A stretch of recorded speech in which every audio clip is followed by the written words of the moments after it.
आवाज आ रही है मेरी आपको? हाँ मैम। ठीक, यस। तो लास्ट क्लास में हमने बेसिक से शुरू किया है, that is what is accounting and how it is differ from book keeping, right? कोई क्विकली बोलना चाहेगा क्या डिफरेंस है अकाउंटिंग में एंड बुक कीपिंग में?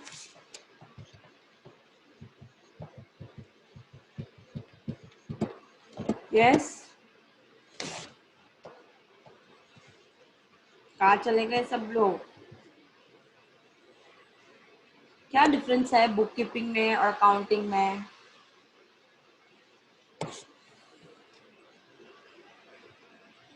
मैम अकाउंटिंग में हम लोग ये ट्रांजेक्शन को ना रिकॉर्ड करते, क्लासिफाई करते हैं एंड समराइज करते फाइनेंशियल स्टेटमेंट को।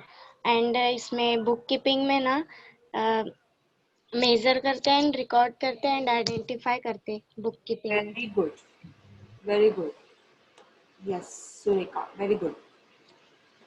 किसी और को बोलना है?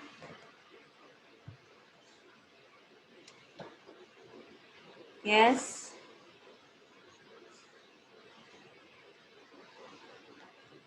किसी को नहीं बोलना है और क्लास में? Ma'am, बोलो। account is defined recording, classifying, and summarizing transactions, monetary terms very good, for the preparation of financial statement. Very good, And bookkeeping is mainly recording and financial statement. Recording the transactions, yes very good, Z good. ठीक है, तो ये हमारा syllabus था जिसमें से हमने अभी शुरू किया है meaning and scope of accounting, जिसमें से हम एक एक चीज पढ़ रहे थे। जैसे अकाउंटिंग, सुरेखा एंड जैद ने बोला accounting is defined as an art of recording, classifying, summarising transaction in monetary terms for the preparation of financial statement. Financial statement includes what?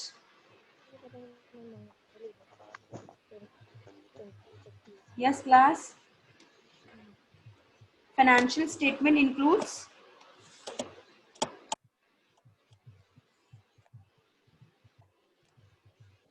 yes. Financial statement में क्या आता है? Money. Financial statements,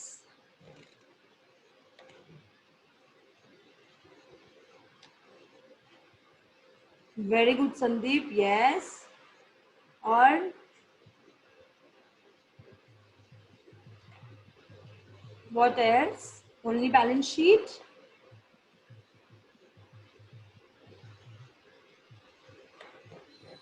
Yes, class. कितना time?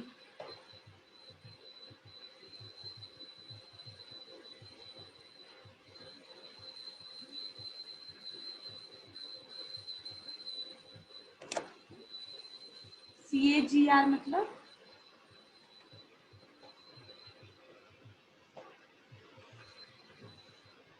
कहाँ चले गए सब लोग?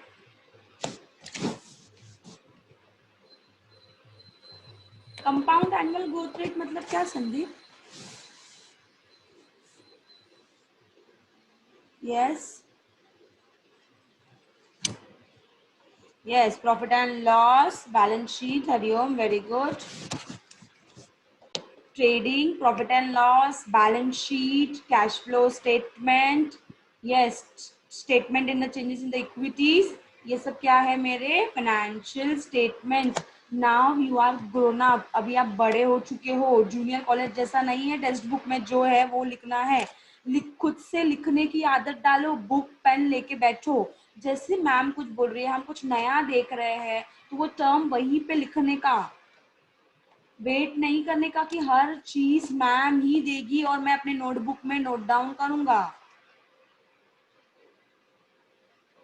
समझ में आ रहा है? अब आपको आंसर्स रट्टा मारकर लिखना नहीं है, अपने ओन वर्ड्स में लिखना है, अपने को समझ के लिखना है, कंसेप्ट वाइज समझ के लिखना है। नाउ अकाउंटिंग मतलब recording, classifying, summarising monetary transactions and preparation of financial statement. इसको रट्टा नहीं मानना है। इसका मतलब क्या होता है कि इसके अंदर ट्रांजैक्शंस रिकॉर्ड भी होता है, क्लासिफाई भी होता है, समराइज भी होता है, इंटरप्रेट भी करते हैं हम लोग किसको, फाइनेंशियल स्टेटमेंट को। अब फाइनेंशियल स्टेटमेंट का मतलब क्या होता है, trading, profit and loss, balance sheet, cash flow statement, जो इम्पोर्टेंट चीजें होती है कंपनी के, जिसके कंपनी का परफॉर्मेंस पता चलता है, कंपनी का पोजीशन पता चलता है, राइट, वो होता है, उसको बोलते हैं अकाउंटिंग। समझ में आ रहा है? वैसा नहीं है जो लिखा है वही पढ़ूंगी और वही करूंगी, नो। अब आप बड़े हो चुके हो, अपने ओन वर्ड्स में लिखना है आपको, अपने समझ कर कंसेप्ट वाइज क्लियर करना है। वो कोई भी सब्जेक्ट होने दो, अकाउंटिंग होने दो या ईएमएफएस होने दो या क्यूएम होने दो या आपका बीसी होने दो, बिजनेस कम्युनिकेशन, रट्टा मार के नहीं कर सकते हो। Is that clear? Yes. Yes yes yes Sandeep, ma'am. वो मैं समझ गई कि वो कैलकुलेशन होता है। यहाँ पे उसका क्या काम है फाइनेंशियल स्टेटमेंट्स में, वो पूछ रही थी मैं आपसे बच्चा।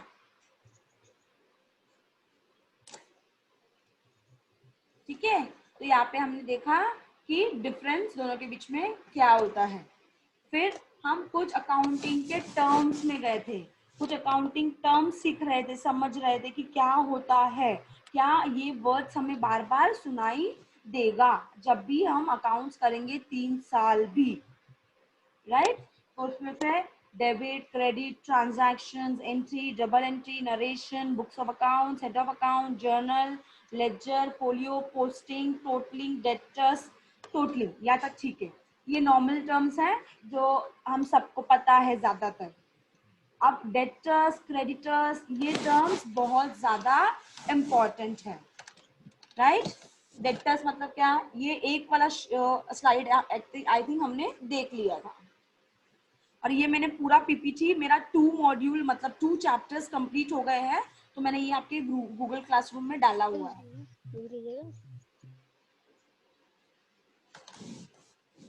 यस, डेटर्स का मतलब क्या है,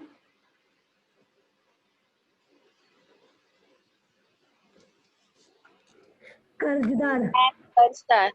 सॉरी, कर्जदार मतलब कि उसने गुड्स बेचा है पर उसे पैसा नहीं मिला, उसे पैसा मिलने वाला है। आप कैसे बोलोगे, आप बोलो कि आप बिजनेस हो, मैंने गुड्स बेचा है और मुझे पैसा मिला नहीं, बराबर ना। तो मेरे लिए ये क्या है, असेट है। कौन सा असेट है, रिसीवर है मैम, डेटर। हाँ, डेटर, डेटर रिसीवर है, ओके, ये असेट है ना मेरे लिए। Yes ma'am. कौन सा असेट है,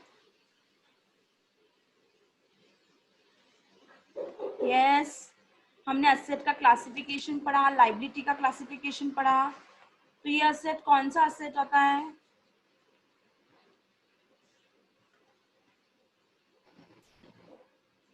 कितना टाइम लग रहा है, टेंजिबल, मार खाओगे, करंट करंट yes, असेट।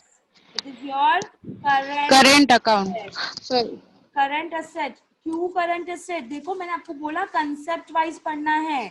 मैंने बाइफिकेशन दिया था असेट का कि असेट में 2 असेट होता है, एक शॉर्ट टर्म असेट, एक लॉन्ग टर्म असेट। इतना क्लियर है? Yes class, yes. तो शॉर्ट टर्म असेट मतलब जो 12 महीनों के अंदर ही अंदर खत्म हो जाएगा। लॉन्ग टर्म असेट मतलब वो मेरे पास 12 महीनों से ज्यादा के लिए अपने पास होगा। ये बेसिक डिफरेंस है हमारे अकाउंटिंग में, short term and long term का मतलब, राइट ना? Yes ma'am. Yes ma'am. Yes. तो अभी डेटर शॉर्ट टर्म कैसे हुआ, जैसे मैंने एग्जांपल दिया था कि मैंने आंचल ने मुझसे गुड्स खरीदा, सॉरी, तो आंचल ने मुझे पैसा दिया नहीं है, आंचल मेरे लिए डेटर है, और आंचल मुझे पैसा नहीं देगी साल भर, तो चलेगा क्या? No, ma'am. नहीं चलेगा, मेरा बिजनेस तो ऐसे ही गुड्स को बेचने से चलता है, तो आंचल मुझे पैसा देगी ही नहीं तो मेरा बिजनेस कैसे चलेगा? तो आंचल को मुझे पैसा देना है। 2 months 3 months जो भी हम दोनों के बीच में म्यूचुअल अंडरस्टैंडिंग हुई होगी, जो एग्रीमेंट हुआ होगा, जो क्रेडिट पीरियड बोलते हैं, जो डिसाइड हुआ होगा हमारे बीच में, उसके हिसाब से मुझे आंचल पैसा देगी, right? That is why it is current asset, not fixed assets. समझ में आ रहा है आपको मैं क्या बोल रही हूँ?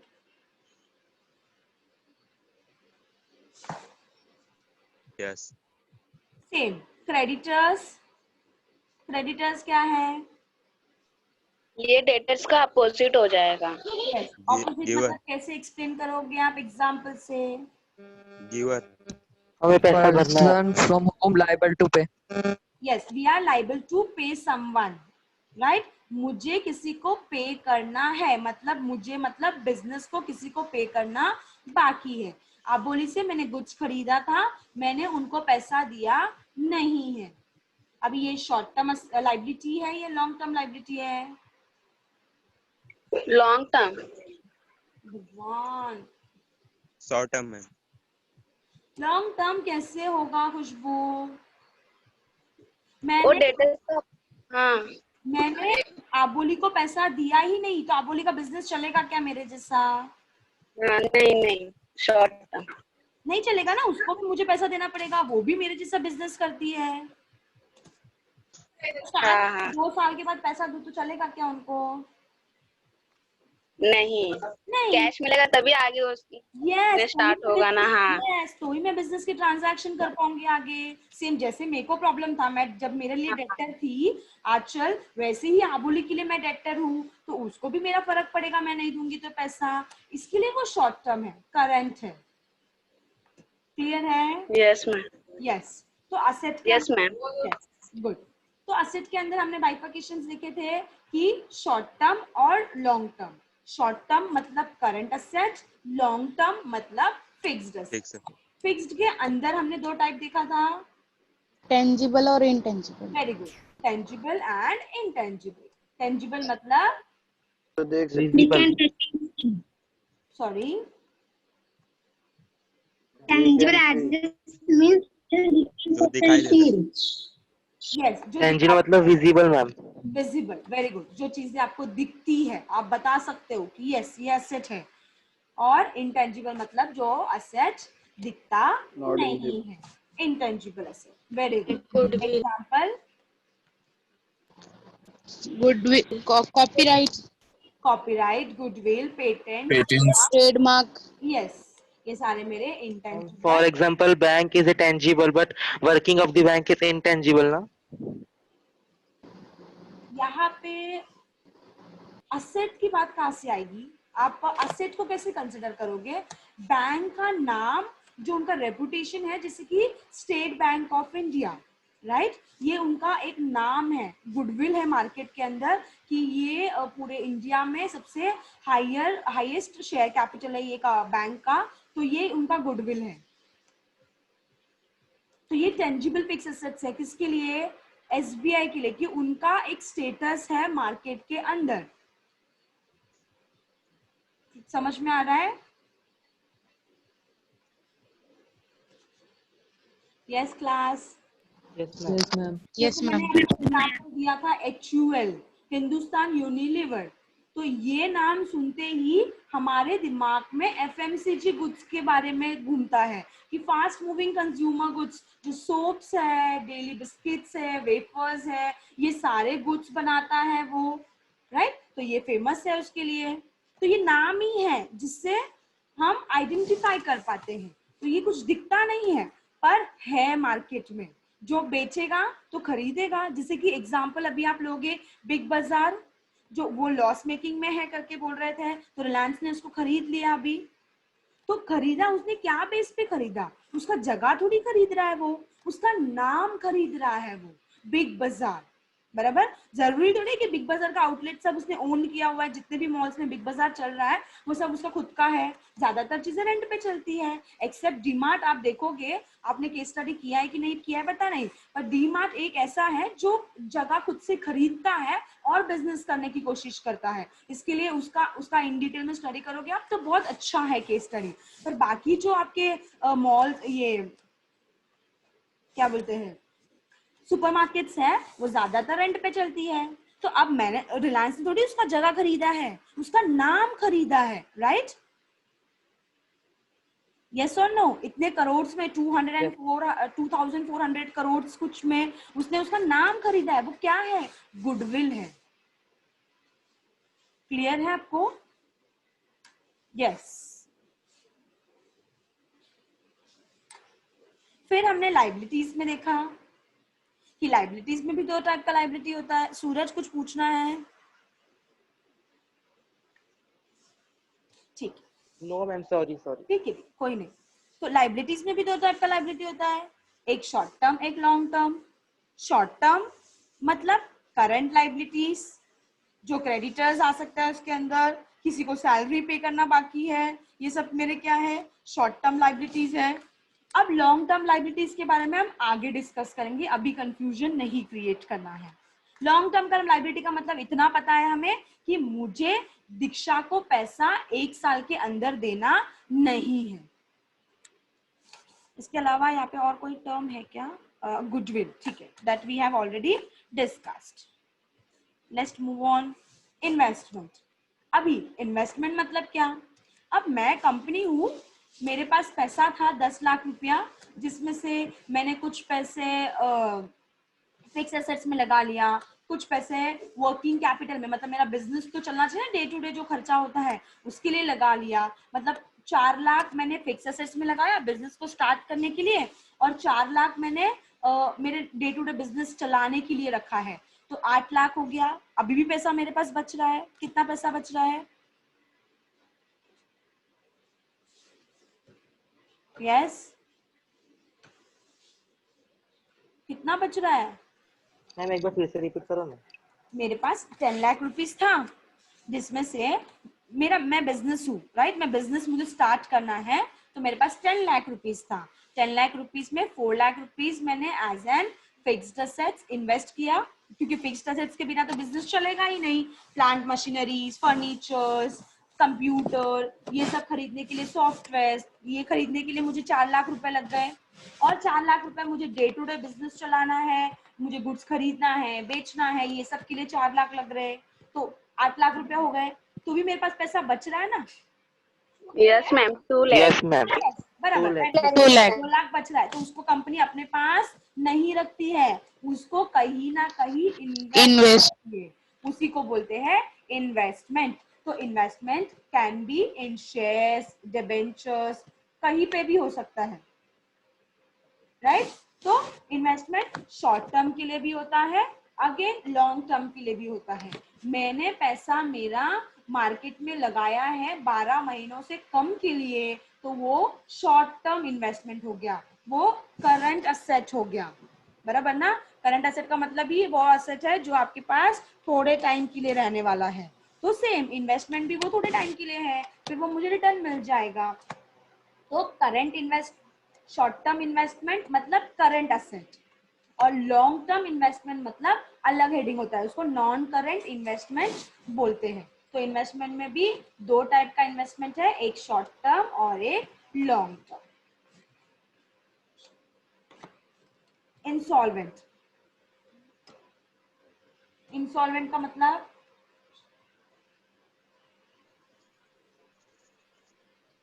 यस, कंगाल। जैसे मैंने पैसा लिया था हरिओम से, अब मेरे पास कैपेसिटी नहीं है कि मैं वो पैसा हरिओम को रिटर्न कर सकूं।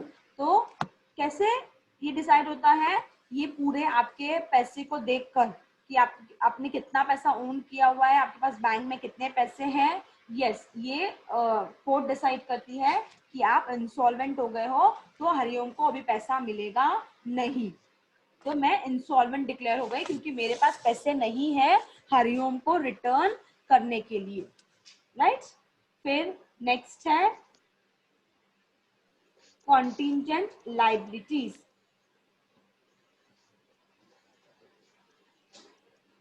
इसके पहले सुना है आपने कंटिंजेंट लाइबिलिटीज के बारे में?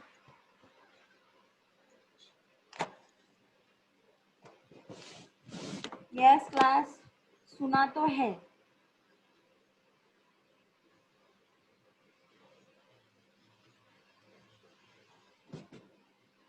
क्या मतलब है लाइबिलिटी? अचानक। मतलब क्या? एक एक वर्ड को समझते। लाइबिलिटीज मतलब क्या? कर्जा। कर्जा। यस, ये हमें पता है कि मैं किसी चीज को ओन्ड कर रही हूँ, मतलब मुझे सामने वाले को देना बाकी है। अब कंटिंजेंट का मतलब क्या होता है? अचानक। अचानक। कंटिंजेंट का मतलब हो भी सकता है या नहीं भी हो सकता है। बेस्ट एग्जाम्पल हम लेंगे कंटिंजेंट के अंदर, तो आपका आता है मैं बिजनेस हूँ, मेरे वर्कर्स के साथ में मेरा डिस्प्यूट चल रहा है कुछ चीजों को लेकर, जैसे कुछ कंपनसेशन हो सकता है, तो वर्कर्स बोल रहे हैं हमें ये कंपनसेशन मिला नहीं है, मैं बोल रही हूँ एज एन कंपनी कि नहीं, आपको कंपनसेशन नहीं मिलने वाला था या मिल चुका है, तो हम दोनों के बीच में ये डिस्प्यूट चल रहा है, कोर्ट में केस पेंडिंग है, तो ये कंपनसेशन मुझे पे करना पड़ भी सकता है और नहीं भी पड़ सकता है। तो इसके लिए मुझे क्या करना पड़ता है? ये लाइबिलिटीज को क्रिएट तो करना पड़ेगा। क्यों? क्योंकि समझो केस में हार जाती हूँ एज एन बिजनेस, तो मुझे उनको पैसा देना पड़ेगा। अब मैं बिजनेस मैं जीत जाती हूँ केस, तो वो पैसा मेरा हो जाएगा, राइट। पर जब तक मुझे पता नहीं है, पर मेरे लिए क्या है? वो लाइबिलिटी है, राइट, विच मे और may not occur. Contingent liability का सिंपल मीनिंग होता है विच मे और मे नॉट ऑकर, जो हो भी सकता है या नहीं भी हो सकता है। क्लियर है? मैं जो बोल रही हूँ समझ में आ रहा है? Yes, ma'am. यस।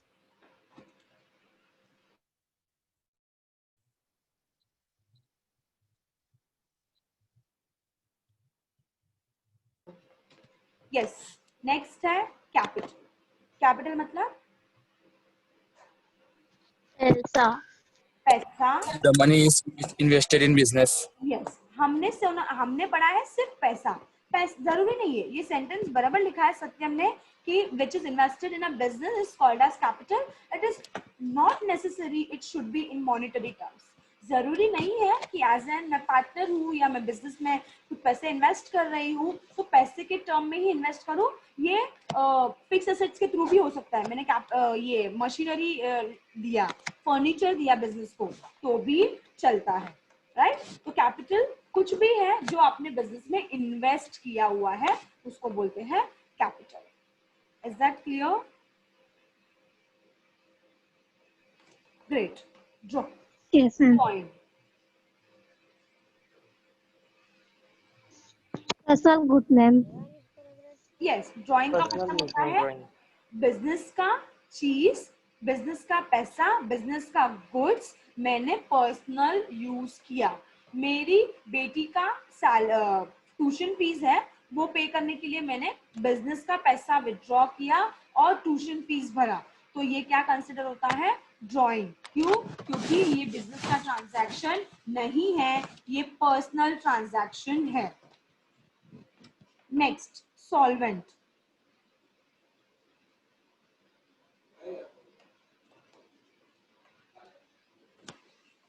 हमें हमारे पैसे मिल गए मतलब उससे। यस, मतलब मैं पैसा नहीं दे रही हूँ आपको, पर मेरे पास वो कैपेसिटी है, मैं सॉल्वेंट हूँ कि आपका पैसा दे सकती हूँ। मतलब आप केस कर सकते हो मेरे अगेंस्ट में कि इनके पास पैसा है, इनके बैंक में पैसा है, वो तो कोर्ट देखेगी कि पैसा है या नहीं है, पर वो डिक्लेयर करेगी यस कि प्रिया के पास पैसा है, प्रिया एंड बिजनेस के पास, और वो उनके पास वो सॉल्वेंट है कि वो आंचल का पैसा रिटर्न दे सकती है। That is solvent person. Insolvent repeat हो गया है, ठीक है। Next, income.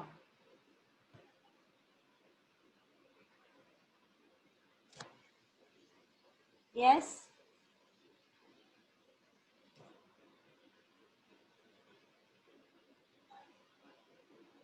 इनकम, बिजनेस में हम जब प्रॉफिट एक्स्ट्रा लेते हैं मतलब उससे इनकम। यस, जो आय। पैसा इसमें आ रहा है दैट इज इनकम। प्रॉफिट में और इनकम में डिफरेंस है। सैलरी। सैलरी इनकम है। यस क्लास, मैंने आपको No, ma'am. हमेशा बोला है आपको बिजनेस के पॉइंट ऑफ व्यू से सोचना है, ना कि इंडिविजुअल सोल ट्रेडर पार्टनर्स के पॉइंट ऑफ व्यू से सोचना है। सैलरी आपके लिए इनकम कैसे हो सकता है? आप सैलरी पे करोगे कि आपको सैलरी मिलेगी? पे करेंगे। आप मिलेगी। पे करोगे ना, आपके लिए पे एक्सपेंडिचर कर वही मैम, सैलरी मतलब कि पे करने के लिए वैसा बोला मैंने। हाँ, पे करेंगे तो आपके लिए एक्सपेंडिचर है, वो इनकम कैसे हो सकता है? मैंने सैलरी अंकिता और ज्योति को अपॉइंट किया है मेरे कंपनी में काम करने के लिए, तो मैं अंकिता एंड ज्योति को सैलरी पे करूंगी, तो वो मेरे लिए एक्सपेंडिचर है, ना कि इनकम। इनकम क्या है? जो मैं गुड्स को बेच रही हूँ जिससे मुझे पैसा आ रहा है, वो मेरे लिए इनकम है। मैंने कुछ छोटा मोटा असेट था जिसको बेच दिया, उससे मुझे पैसा आया, वो मेरे लिए इनकम है। राइट? अब प्रॉफिट और इनकम में डिफरेंस क्या है? प्रॉफिट का मतलब ये हुआ कि मेरा चीज जो था वो 1000 रुपए का था और मैंने बेचा विवेक को 2000 रुपया में। इनकम तो आया मेरे पास, पैसा मेरे पास 1000 रुपया आता तो वो इनकम होता। अब मेरे पास तो 2000 रुपया आ रहा है, इसका मतलब 1000 रुपया क्या है? वो मेरे लिए प्रॉफिट है। मतलब मेरे जितना पैसे का था उससे मुझे ज्यादा में मिला।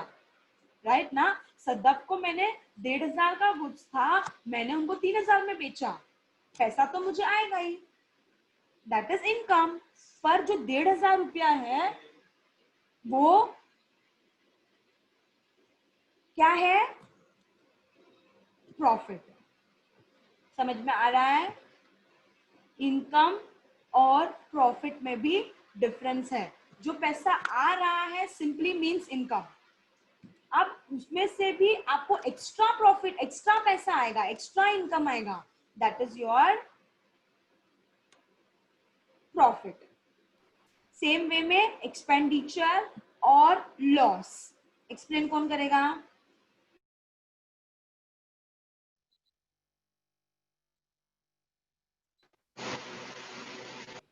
मैम एक्सपेंडिचर मीन्स खर्च। खर्चे जो बिजनेस में डे टू डे होते हैं, बराबर ना? जैसे सैलरी पे कर रही हूं मैं, तो ये मेरे लिए एक्सपेंडिचर है, बराबर। फिर लॉस मतलब क्या? फिर खर्च होता है तो उसको लॉस बोलते हैं। लॉस मतलब क्या है? अब मेरी चीज थी 1000 रुपए की और मैंने बेचा सत्यम और को वो 800 रुपया। 900 में भी तो भेजा तो हमको 100 रुपए का घाटा हुआ। अंकिता कुछ बोलना है? नो मैम, आपने बता दी। आप बोल रहे थे क्योंकि मुझे आवाज नहीं आ रही थी, आपके यहाँ से कुछ नॉइज आ रहा है साइड से। मैम मेरे इधर भी बहुत नॉइज है, वो पीछे काम चल रहा है इसलिए आपको डिस्टर्ब होएगा। अच्छा ठीक, कोई नहीं।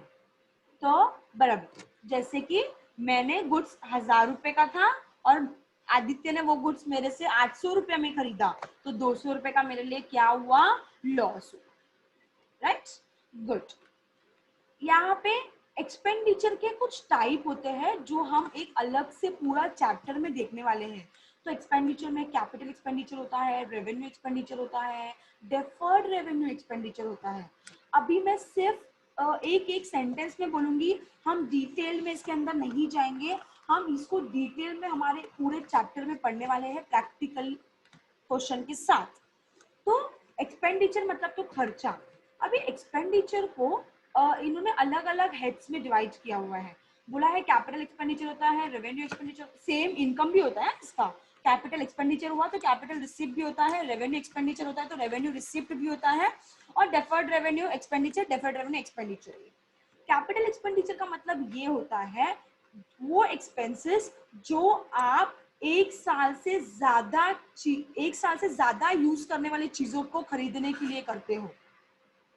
कैपिटल एक्सपेंडिचर मतलब वो एक्सपेंडिचर जो आप एक साल से ज्यादा यूज करने वाले, एक साल से ज्यादा के लिए यूज करने वाले चीजों को खरीदने के लिए करते हो, जैसे कि आपका fixed assets.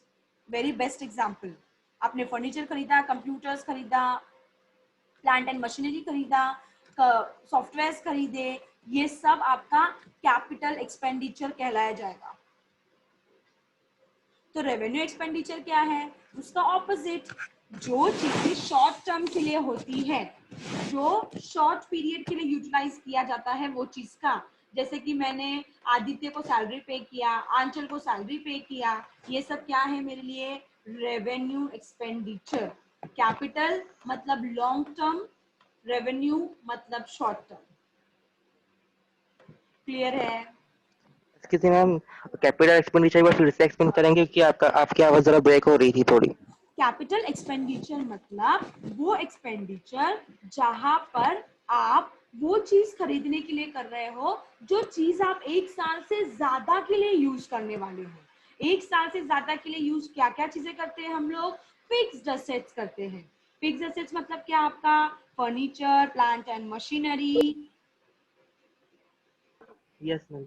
Yes, computers, building. ये सब चीजें आप एक साल से ज्यादा के लिए यूज करते हो ना, ये चीज जब आप खरीदते हो तो इसको बोलते हैं कैपिटल एक्सपेंडिचर।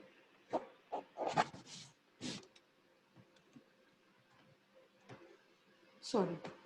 और जो शॉर्ट टर्म के लिए होता है, जिसे मैंने सैलरी पे कर दिया, कुछ लाइक इलेक्ट्रिसिटी का बिल भर दिया, टैक्स भर दिया, जो हर बार होने वाला है, जो बार बार होने वाला है, वो होता है रेवेन्यू एक्सपेंडिचर।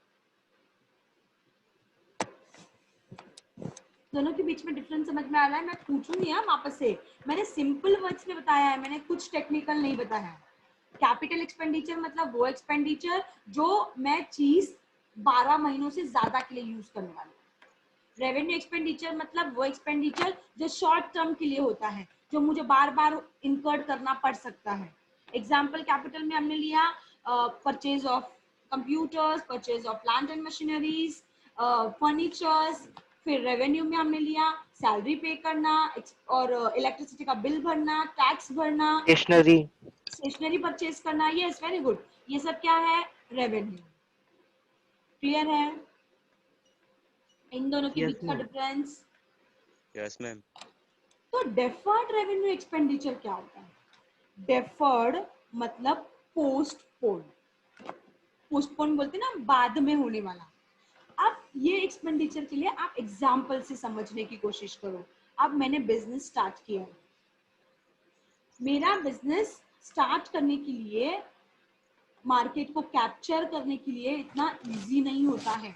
जो इतना कॉम्पिटिटिव मार्केट चल रहा है अभी, सब लोग बिजनेस कर रहे हैं, सबके प्रोडक्ट में कुछ ना कुछ तो यूनिक चीजें हैं। तो मुझे भी मेरा बिजनेस उस तरीके से सेट करना पड़ेगा। तो बिजनेस सेट करना आसान नहीं है, मुझे इनिशियली बहुत एक्सपेंडिचर इनकर्ड करने पड़ सकते हैं। अब एग्जाम्पल मैंने मोबाइल का जो एग्जाम्पल हो सकता है कि मैं मोबाइल बना के बेचने का बिजनेस कर रही हूँ, या कोई प्रोडक्ट दूसरा कंज्यूम करने वाला, FMCG प्रोडक्ट्स जिसको बोलते हैं, वो प्रोडक्ट्स बना के बेचने का बिजनेस स्टार्ट करना है मुझे। तो कोई भी बिजनेस स्टार्ट करना है तो मुझे इनिशियल स्टेज पे प्रमोशन करना पड़ेगा, मेरे प्रोडक्ट्स के रिलेटेड अवेयरनेस क्रिएट करना पड़ेगा लोगों के अमॉन्ग्स। होर्डिंग्स हो सकता है, एडवर्टाइज करना पड़ेगा, पब्लिसिटी करना पड़ सकता है, मुझे कोई फिल्म स्टार को लेकर उनसे एडवर्टाइज करना पड़ सकता है। तो ये सारा प्रोसेस जो होगा इनिशियली, बहुत ज्यादा पैसा ही लगेगा मेरे बिजनेस में, इनकम तो खुद जनरेट होने वाला नहीं है। आप भी एग्री करते हो कि नहीं करते हो? Yes ma'am. यस। आप बिजनेस स्टार्ट किया है तो तुरंत ही सबको नहीं पता चलेगा कि मेरा बिजनेस में ये है, मेरे बिजनेस का प्रोडक्ट का ये यूनिक फीचर है, इसको मुझे लोगों को अवेयरनेस क्रिएट करना पड़ेगा। तो क्रिएट करने के लिए मुझे बहुत सारे प्रमोशनल टेक्निक्स यूज करने पड़ सकते हैं। तो जो ये पैसा इनकर्ड होता है बिजनेस के अंदर, ये बहुत हेवी एक्सपेंडिचर होता है। तो ये पूरा का पूरा एक्सपेंडिचर में मैंने प्रॉफिट एंड लॉस के डेबिट साइड में दिखा दूं, क्योंकि हम प्रॉफिट एंड लॉस के डेबिट साइड में दिखाते हैं ना ऑल एक्सपेंसेस, वो मैं पूरा का पूरा दिखा दूं, तो मेरा फाइनेंशियल स्टेटमेंट जो बनेगा वो बहुत खराब दिखेगा। लोग मेरे बिजनेस में इन्वेस्ट करने से पहले सोचेंगे कि ये कंपनी में तो सिर्फ एक्सपेंडिचर ही है, इनकम तो कुछ है ही नहीं। क्यों? क्योंकि मेरा तो इनिशियल बिजनेस है, तो इनिशियल बिजनेस में इनकम कैसे हो सकता है? एक्सपेंडिचर ही होता है, और बहुत ज्यादा अमाउंट में एक्सपेंडिचर होता है। तो कंपनी क्या करती है वो एक्सपेंडिचर को? समझो मैंने जो एक्सपेंडिचर्स हुए हैं ओवरऑल 1 करोड़ का एक्सपेंडिचर हुआ, तो वो 1 करोड़ में पूरा का पूरा एक साथ मेरे प्रॉफिट एंड लॉस में या बैलेंस शीट में ना दिखाकर उसको मैं धीरे धीरे करके राइट ऑफ करती हूँ, कुछ कुछ पार्ट्स में। मतलब 1 करोड़ का एक्सपेंडिचर है तो उसको कंपनी ने डिसाइड किया है 5 साल में उसको राइट ऑफ करेगी, मतलब 20-20 करोड़, सॉरी 20-20 लाख। 1 करोड़ को 5 में डिवाइड करना है, मतलब 20-20 लाख, राइट। तो 20 लाख मैं एक बार दिखाऊंगी, 20 लाख दूसरे साल, तीसरे साल 20, चौथे साल 20 और 5वें साल 20, ना कि 1 करोड़ पूरा का पूरा एक साथ एक ही फर्स्ट ईयर में दिखाना। ऐसे एक्सपेंडिचर को बोलते हैं डेफर्ड रेवेन्यू एक्सपेंडिचर। इसका मुझे प्रॉफिट होगा पर अभी नहीं हो रहा है, उसका मुझे रेवेन्यू बाद में जनरेट होने वाला है, आने वाले सालों में, ना कि अभी के अभी। इसके लिए मैंने उसका एक्सपेंसेस को भी धीरे धीरे करके दिखाया है, तो धीरे धीरे मुझे इनकम जनरेट होगा, लोगों को अवेयरनेस होगा, लोग मुझे मेरे प्रोडक्ट्स को खरीदेंगे, फिर मुझे प्रॉफिट होगा, ना कि इनिशियल ईयर में ही प्रॉफिट होगा। डेफर्ड रेवेन्यू एक्सपेंडिचर क्लियर है आपको? Yes. Next, transaction. Yes, transaction 2 तरीके का हो सकता है, एक कैश में और एक क्रेडिट में। ट्रांजैक्शन मतलब लेना देना, मैंने कुछ उनसे लिया, उन्होंने मुझसे कुछ दिया मतलब पैसा दिया, कंपल्सरीली कैश। बिजनेस ट्रांजैक्शन उसी को बोलते हैं जहां पे कैश का इन्वॉल्वमेंट होना कंपल्सरी है। तो कैश एंड क्रेडिट में डिफरेंस क्या है? मैंने लक्ष्मी प्रिया से गुड्स खरीदा, मैंने उनको पैसा दे दिया, ये कैश ट्रांजैक्शन हो गया, हम दोनों के बीच का ट्रांजैक्शन खत्म। मैंने हरिओम से गुड्स खरीदा, उनको पैसा दिया नहीं, ये क्रेडिट ट्रांजैक्शन हो गया, मतलब मुझे हरिओम को पैसा देना बाकी है। क्रेडिट मतलब उधारी, कैश मतलब पैसा ऑन द स्पॉट दे दिया। यस,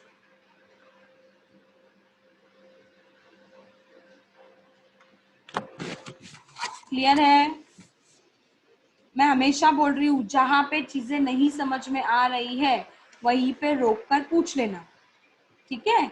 यस, गुड्स मतलब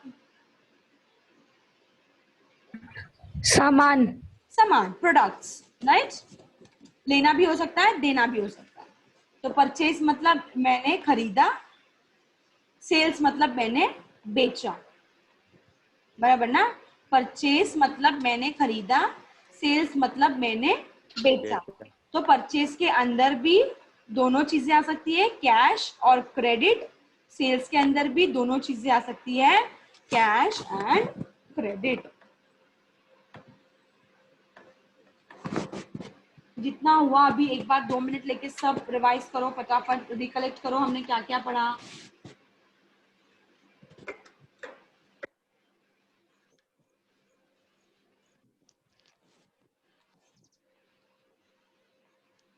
मैम बोलो। मैम ये डिफर रेवेन्यू एक्सपेंडिचर का एक बार बताओ ना, मेरे को नहीं समझा, वॉइस ब्रेक हो रहा था इसलिए।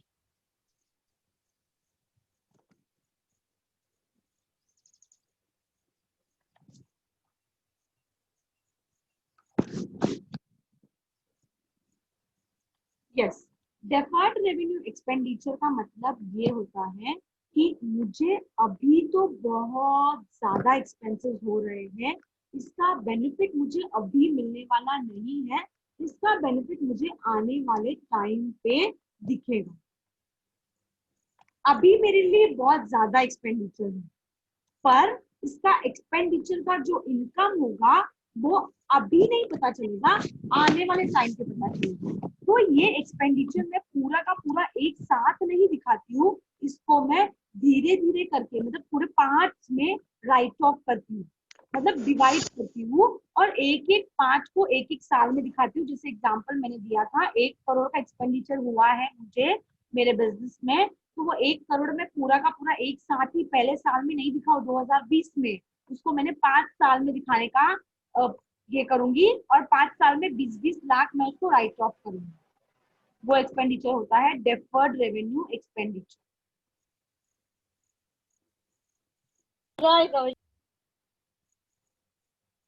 समझा अभी आपको? Okay ma'am. हाँ और हम इसको डिटेल में देखेंगे, हमारा 2-3 चैप्टर के बाद ही है टाइप्स ऑफ एक्सपेंडिचर, तो वहां पे और आपको समझ में आ जाएगा। हाँ मैम।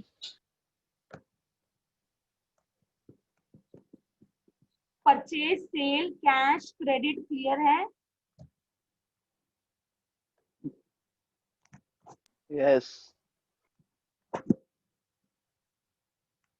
तो परचेज रिटर्न क्या होता है और सेल्स रिटर्न क्या होता है? परचेस रिटर्न मतलब जो कुछ लिया डिफेक्टिव उसको रिटर्न करना। परचेसेस में वेरी गुड। ज्यादा बिके तो रिटर्न कर दो।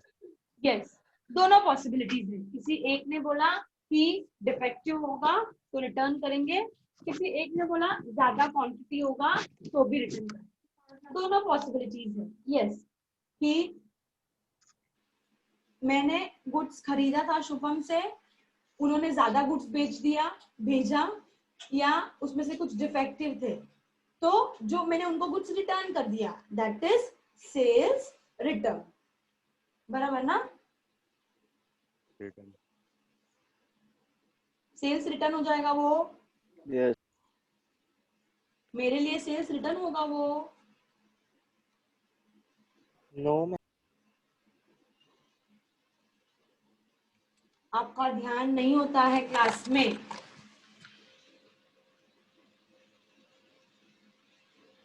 मैंने बोला परचेस मैंने रिटर्न आएगा। गुड्स खरीदा सत्यम से, उनको goods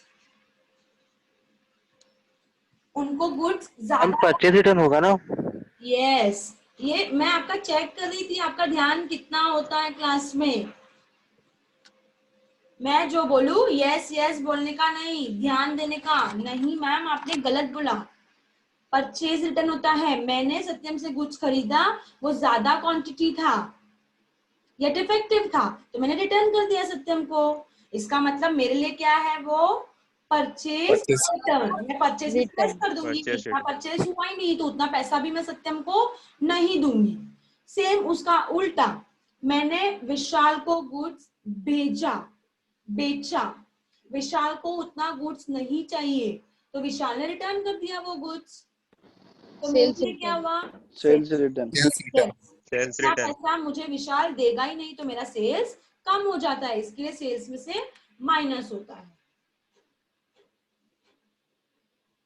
next, yes, opening stock. New year में जितना स्टॉक बचा रहता है, स्टार्टिंग स्टॉक। मतलब लास्ट ईयर में गुड्स कुछ बच गया था पूरा परचेज सेल करने के बाद 1000 गुड्स, उसको थोड़ी हम फेंक देते हैं, उसको हम नेक्स्ट हमारे फाइनेंशियल ईयर में कैरी फॉरवर्ड करते हैं, तो वो नेक्स्ट ईयर के लिए क्या हो जाता है मेरा opening stock. Opening stock invoice,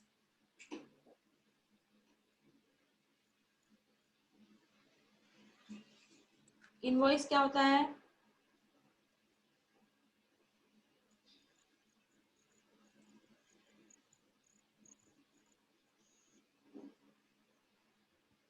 कितना टाइम लग रहा है इनवॉइस बोलने के लिए?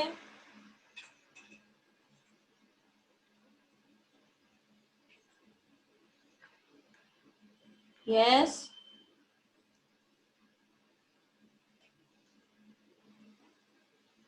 Ma'am bill. बिल। अब मैंने विशाल को गुड सेल किया था तो कुछ तो प्रूफ होना चाहिए ना कि सेल हुआ है मेरे और विशाल के बीच में, यस उसी को बोलते हैं इनवॉइस। कितना टाइम लग रहा है? लॉस हमने ऑलरेडी डिस्कस किया है, मेरे पास कुछ चीज था मैंने बेचा, 1000 रुपए का गुड्स था उसको खरीदा राखी ने 800 रुपया में, तो 200 रुपए का मुझे लॉस हो गया। नेट प्रॉफिट ग्रॉस प्रॉफिट दोनों में डिफरेंस है। इसको हम लोग डिटेल में एनालाइज करेंगे जब हम फाइनल अकाउंट बनाएंगे किसका, मैन्युफैक्चरिंग कंसर्न का। ग्रॉस प्रॉफिट क्या होता है, जहां पे आपके इनडायरेक्ट एक्सपेंसेस इंक्लूड नहीं होते हैं, सिर्फ डायरेक्ट एक्सपेंसेस इंक्लूड करके आप सेल्स में से माइनस करते हो, that is your gross profit. जहां पे आप पूरा एक्सपेंसेस माइनस करते हो, डायरेक्ट प्लस इनडायरेक्ट, और प्रॉफिट में जो अराइज होता है, जो फाइनल प्रॉफिट होता है, उसको बोलते हैं net profit. Depreciation, devaluation, depreciation क्या बोले, डिवैल्यूएशन, असेट्स की वैल्यू कम हो जाती है। कम हो Asset की value जाना, कम होती है। यस। असेट मैंने खरीदा था 1 लाख रुपए का, तो मुझे पता है ये असेट 5 साल तक चलने वाला है, 5 साल के बाद मुझे ये असेट को बेचना है, और मुझे असेट रिप्लेसमेंट भी चाहिए, तो मुझे उतना फंड भी क्रिएट करके रखना पड़ेगा, और प्लस मेरे 5 साल के तक उसका वैल्यू कितना हो जाएगा ये भी मुझे पता चलता है डेप्रिसिएशन देने के बाद। बैड डेट्स, पैसा नहीं मिलता इनसे, बैड डेट से। यस, जो पैसा मेरा डूब गया। सत्यम पैसा मुझे 1000 रुपया देना था, 800 रुपया दे दिया है, 200 रुपया देने वाला नहीं है, और मुझे पता है वो पैसा सत्यम नहीं देगा, that is bad debts. Gross sales,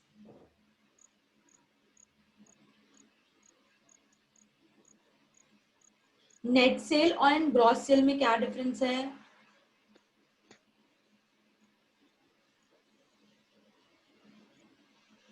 yes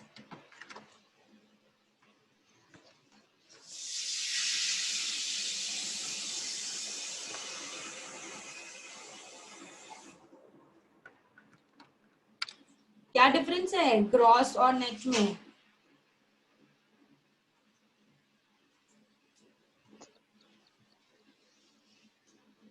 ma'am gross में सब इंक्लूड रहता है। सॉरी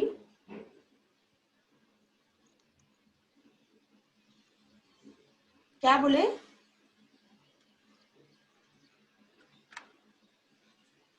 मैम ग्रॉस में सब अलग अलग चार्जेस इंक्लूड रहते हैं।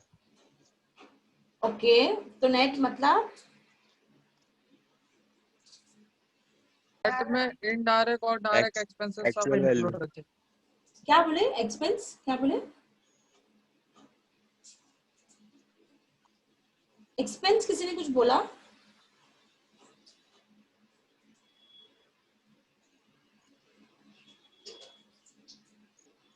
Yes class.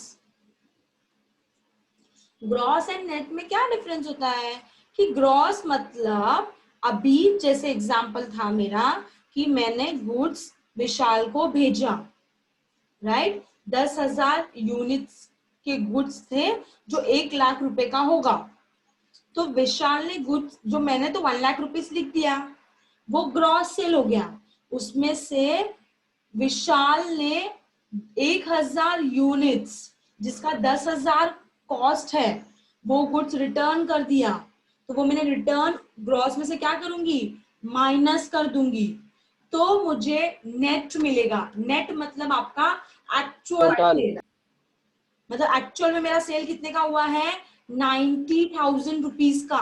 क्यों, क्योंकि मैंने गुड्स उनको भेजा था 1 लाख रुपए का, पर उनको 1 लाख रुपया का गुड्स नहीं चाहिए, कोई भी रीजन हो सकता है, डिफेक्टिव हुआ होगा या तो एक्सेस क्वांटिटी हुआ होगा, तो 10,000 रुपए का गुड्स उन्होंने रिटर्न भेज दिया मुझे, तो ग्रॉस में से रिटर्न्स माइनस करूंगी तो मुझे नेट सेल्स मिलेगा। ये ग्रॉस में से नेट सेल्स को, रिटर्न्स को माइनस करते हैं तो मुझे नेट सेल मिलेगा, मतलब ये फाइनल सेल है, एक्चुअल में मुझे इतना पैसा मिला है। ग्रॉस ये आपका टोटल इनकम नहीं होता है, नेट ये आपका टोटल इनकम होता है। ग्रॉस में से रिटर्न्स एंड अलाउंसेस माइनस करने के बाद आपको नेट सेल्स मिलेगा, मतलब नेट मतलब फाइनल सेल्स का अमाउंट। क्लियर है, yes. Closing stock, yes ma'am. Closing stock,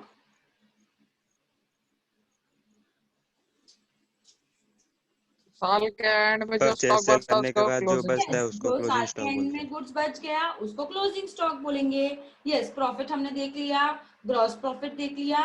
now cost of sales. Cost of sales का मतलब क्या होता है कि मुझे वो प्रोडक्ट बनाने के लिए जितना खर्चा हो रहा है, प्रोडक्ट बनाने के लिए डिफरेंस होता है प्रोडक्ट बनाना और पूरा प्रोडक्ट का खर्चा। तो एक्सपेंसेस जो होते हैं, आप धीरे धीरे करके समझोगे, हम लोग डिटेल में एनालाइज करेंगे मैन्युफैक्चरिंग कंसर्न के अंदर, आपके वर्टिकल फाइनेंशियल स्टेटमेंट के अंदर। एक्सपेंसेस कंपनी दो टाइप का इंकर्ड करती है, एक आपका डायरेक्ट एक्सपेंसेस होता है, एक आपका इनडायरेक्ट एक्सपेंसेस होता है। आपने 11th 12th में कितना पढ़ा है मुझे नहीं पता, 11th 12th में से ही ये कंसेप्ट क्लियर होते हैं आपके। जब आप ट्रेडिंग अकाउंट बनाते हो, प्रॉफिट एंड लॉस अकाउंट बनाते हो, तो ट्रेडिंग के अंदर जो आप एक्सपेंसेस लिखते हो वो आपका एक्सपेंसेस होता है डायरेक्ट एक्सपेंसेस। मतलब वो एक्सपेंसेस आपके प्रोडक्ट को बनाने के लिए।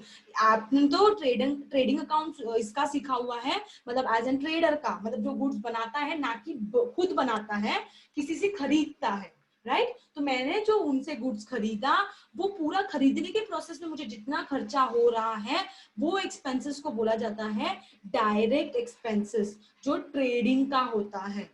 जब प्रॉफिट एंड लॉस में आप एक्सपेंसेस लिखते हो, वो गुड्स को बनाने का खर्चा नहीं होता है, वो गुड्स को बेचने का खर्चा। मतलब गुड्स तो आपके पास आ चुका है, उसके बाद आपके पास जो जो होने वाले एक्सपेंसेस है उसको बोलते हैं इनडायरेक्ट एक्सपेंसेस। वो जो डायरेक्ट एक्सपेंसेस है उसको बोलते हैं कॉस्ट ऑफ सेल्स। जो ट्रेडिंग में आप लिखते थे पूरा एक्सपेंसेस डेबिट साइड में, वो सारा एक्सपेंसेस होता है आपका कॉस्ट ऑफ सेल्स। इसका और एक नाम है cost of goods sold, COGS, cost of goods sold, उसी का नाम है कॉस्ट ऑफ सेल्स। दोनों का मतलब एक ही होता है। क्रेडिट पीरियड, जैसे मैंने आपको बोला कि डेटर्स क्रेडिटर्स के बीच में जो टाइम डिसाइड होता है कि मैं 1 महीने के बाद प्रदीप को पैसा दूंगी, निशा मुझे 2 महीने के बाद पैसा देगी, वो जो पीरियड हमने डिसाइड किया है दैट इज क्रेडिट पीरियड। बहुत नए नए टर्म्स आपने सीखा है, आप कितना उसको डिटेल में समझने की कोशिश कर रहे हो, आप अपने ओन वर्ड्स में लिख रहे हो मुझे नहीं पता, पर आप जितना लिखोगे, जितना समझ के, खुद समझ के लिखोगे, ना कि मैं देखकर लिखूंगी। हम जब डिस्कस कर रहे हैं आप और मैं, तुरंत ही लिखना है आपको कि मैम ने बोला कॉस्ट ऑफ सेल्स मतलब वो होता है जहां पे डायरेक्ट एक्सपेंसेस होते हैं। Direct expenses means expenses incurred for producing और परचेजिंग द प्रोडक्ट। मतलब वो प्रोडक्ट को खरीदने के लिए या तो वो प्रोडक्ट को बनाने के लिए जो एक्सपेंसेस होते हैं उसको बोलते हैं कॉस्ट ऑफ सेल्स, जिसका और एक नाम है COGS, that is cost of goods sold. यहाँ पे हमारे अकाउंटिंग के ये मैंने डाल दिया है। यस, क्रेडिट पीरियड के बारे में बताइए ना एक बार। Credit period, ma'am credit period मतलब वही जो अभी मैंने मिसेस प्रदीप ने मुझसे गुड्स खरीदा है, प्रदीप ने मुझे पैसा दिया नहीं है, तो प्रदीप मुझे 2 महीने के बाद पैसा देने वाले हैं। जो 2 मंथ्स मेरे और प्रदीप के बीच में जो डिसाइड हुआ है वो होता है क्रेडिट पीरियड।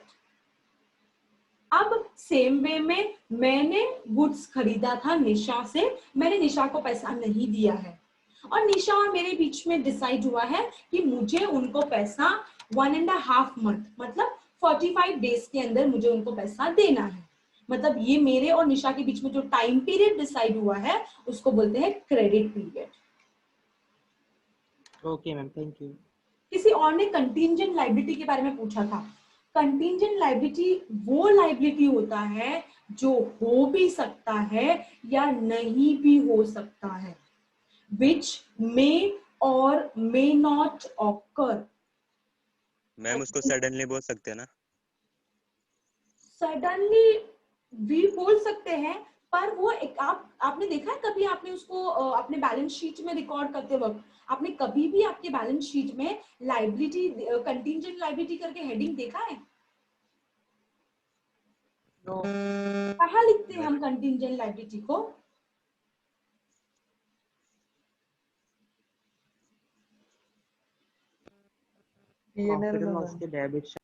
मार खाओगे।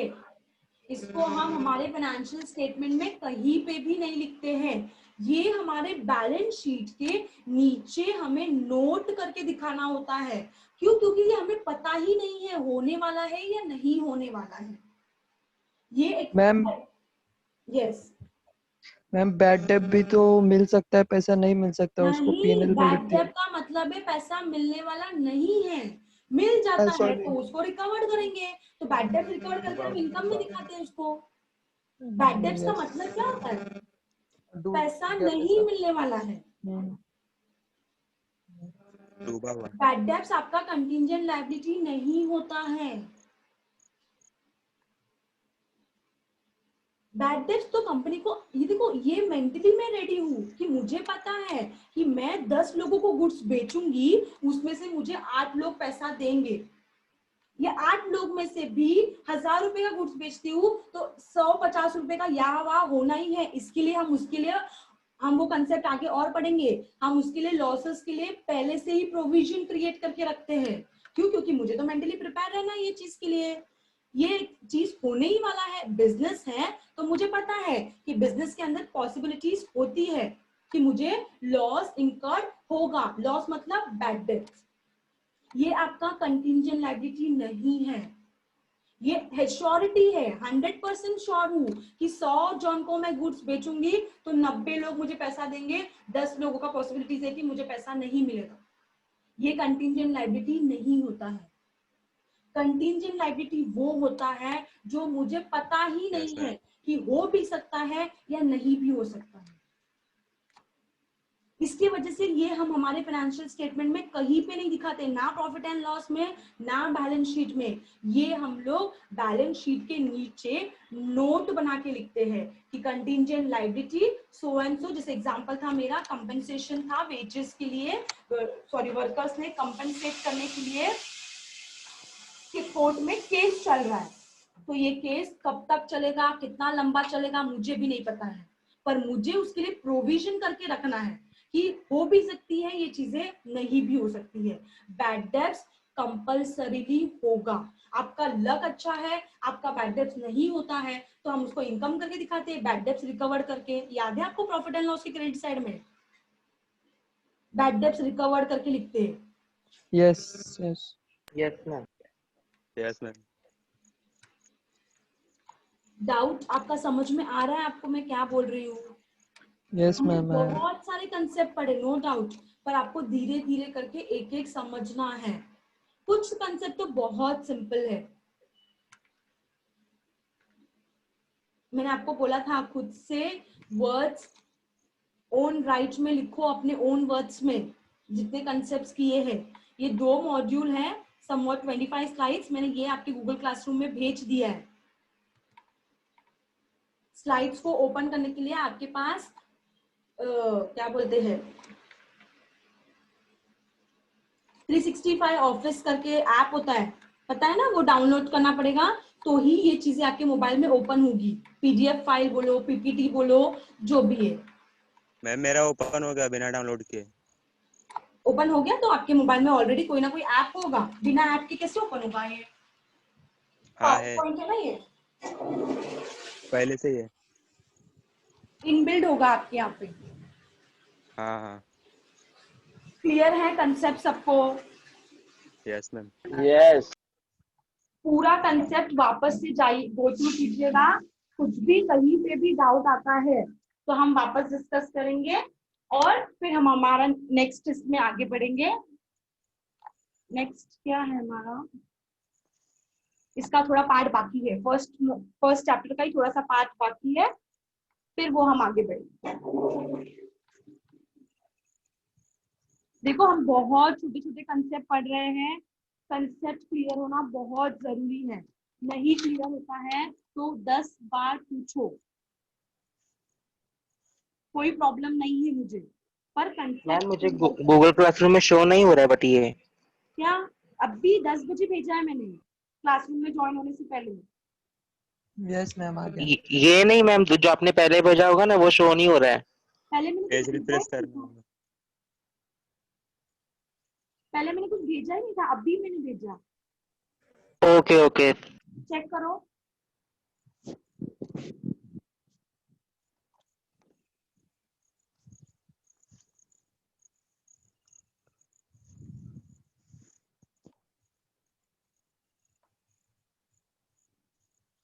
दिख रहा है?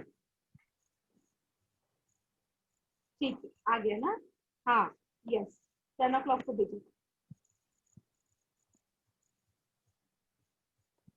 यहाँ पे मैं क्लास वाइंड अप करती हूँ, मेरा दूसरा भी क्लास है अभी, हम नेक्स्ट लेक्चर में मिलते हैं। ठीक है, कल ही है हमारा कल लेक्चर, तो जितना हमने किया है पूरा अच्छे से करना है। किसी को कुछ भी डाउट रहता है तो पहले हम वो डिस्कस करेंगे, फिर हम आगे बढ़ेंगे। Thank you class,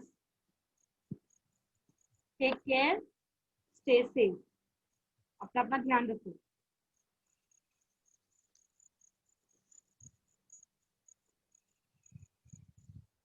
bye.